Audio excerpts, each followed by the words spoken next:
నా హృదయపూర్వక శుభాభినందనలండి.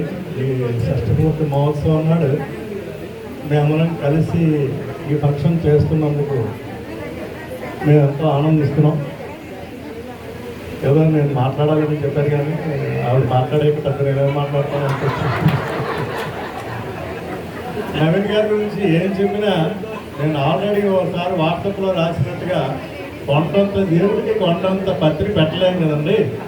కొండంత దేవుడికి మన తాహతుకి తగ్గట్టుగానే పూజ చేయగలం. అలా మన శారీరక మానసిక కష్టాలని వారు ఏ స్థితిలో ఉన్నా అర్ధరాత్రి అయినా అపరాత్రి అయినా ఒక టైము రైము కూడా ఉండదు. వారు బిజీలో ఉంటారు. అయినా మనం ఎప్పుడు ఫోన్ చేసినా ఎప్పుడు వారిని అడిగినా వెంటనే వచ్చి మనకి ఉపశమనం కలిగిస్తూ ఉంటారు. ఏదే డాక్టర్గా కాదండి, ఏదో పెర్సన్గా కూడా వారు గొప్పవారండి. అంటే నేను చెప్పాలంటే వారి అపాయింట్మెంట్ బయట తీసుకోవాలంటే మనకి 3 నెలలు బయట పడుతుంది. అలాంటిది మన పిహెచ్లో కుటుంబ సభ్యులుగా వారు వెంటనే అటెండ్ అవుతూ ఉంటారు. వారు నాకు పిహెచ్లో పరిచయం కాకముందు కూడా మా తల్లిగారిని వారే ట్రీట్ చేశారు. ఇక మరొక సర్ప్రైజింగ్ విషయం ఏంటంటే 14 ఏళ్ళ క్రితం 2 సార్లు నేను క్యాజువాలిటీకి వెళ్ళినప్పుడు ఈయనే ఉన్నారు.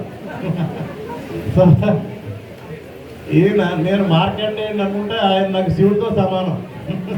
నన్ను యముడి నుంచి 3 సార్లు బయటికి పట్టుకొచ్చిన ఆ పరమేశ్వర స్వరూపమే నవీన్ గారు నన్ను సంపూర్తిగా నమ్ముతున్నాను. ఒక నావక విషయమే కాదండి, మనందరం కూడా వారిని మన గుండెల్లో ఒక దేవుడిగా భావించి కొలుస్తున్నాం.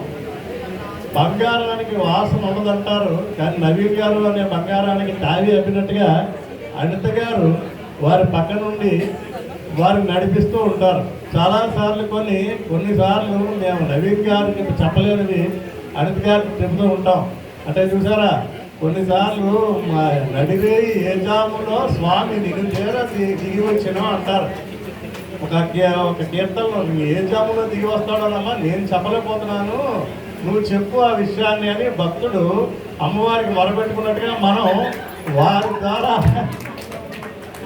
నన్ను ప్రభావమని చెప్పవేని కానీ ఏకాంత సేవలో ఉన్నప్పుడు శ్రీకాంత నిన్నుగూడి ఏకాశయ్య నుండి వేళ మమ ప్రభావమని చెప్పవే అని పాడాడు రామదాసు.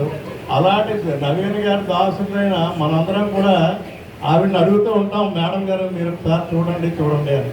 అంటే నవీన్ గారు చూడక కాదు, వారికి ఉన్న బిజీలో మనం పట్టించుకోరేమో అని మనకు ఎక్కడో అనుమానం. జనరల్ ఏంటంటే పుట్టిన కొడుకు లేదా కూతురికి తల్లితో ఉన్న చనువు తండ్రితో ఉండదు. సో జగత పితరవు వందే పార్వతి పరమేశ్వరవు అన్నాడు కాళిదాసు.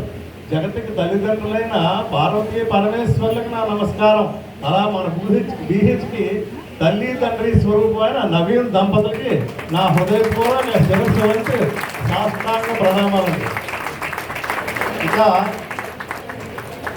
మామూలుగా ఇప్పటిదాకా ఏదో మాటల్లో చెప్పారో 2 పాటలు చిన్నవి చెప్తాను వినండి. నవీన్ గారు ఎంత గొప్పవారంటే వారిని చూసి మనం నేర్చుకోవాల్సింది సేవాగుణం అండి.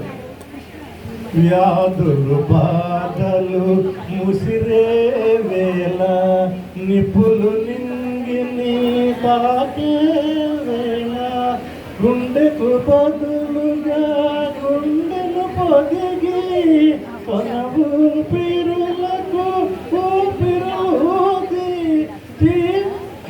జీవనదాతలై వెలసిన మూర్తుల అంటే గుండెకు బదులుగా గుండెను పొదుగుతారు, కొన ఊపిరులకు ఊపిరి ఊతారు. సేవా గుణం మాకందించరావా, అలాంటి సేవాగుణం మనకు అందించమని ఆ భగవంతుడైన పరాత్మని కోరుకున్నానండి. ఇందాక రవికుమార్ గారు చెప్పినట్టు వారి పెళ్లికి మనం ఎవరో వెళ్ళి ఉండవు. నాకు తెలిసి దొంగవాళ్ళు ఎవరో వెళ్ళి ఉండరు, అన్లెస్ వాళ్ళ రిలేటివ్లు తప్ప.